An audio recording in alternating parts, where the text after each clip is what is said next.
Total Gita গ্রন্থের মধ্যে 700 শ্লোক 1400 লাইন। এই 1400 লাইনের মধ্যে কৃষ্ণ একটা প্রশ্ন করেছিলেন অর্জুনকে। কৃষ্ণ অর্জুনকে বলেছিলেন, অর্জুন তুমি কি জিজ্ঞেস করো আমাকে, তুমি জিজ্ঞেস করো তুমি কে। কৃষ্ণ প্রশ্ন শিখিয়ে দিয়েছে শিষ্যকে, তুমি কে সেটা তুমি জিজ্ঞেস করো। আগে নিজকে নিজে চেনো, দেহ পাশ করায় আনো, তারপর গুরুকে মানো। এই দেহটাকে পাশ করাও তুমি। তুমি তো এখন কাগজের সিগনেচারই করনি। সিগনেচার না করলে তোমার এই কাগজের কোনো দামই নেই। আপনার আমার সার্টিফিকেট যদি ফটোকপি করা হয়, তাহলে ওই ফটোকপি আপনি কোনো ভালো কোনো অফিসে সাবমিট করতে পারবেন না, যতক্ষণ পর্যন্ত গেজেটেড অফিসার দ্বারা আপনি সিগনেচার না করাবেন।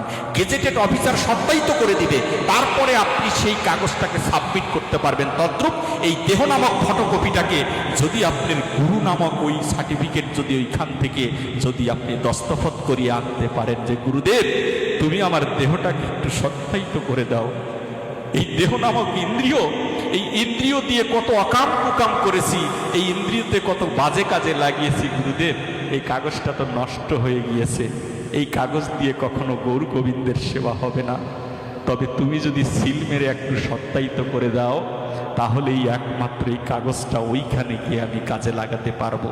এই প্রার্থনাই তো গুরুর চরণে করি না আমরা, তাহলে কোথা থেকে আমি পাবো?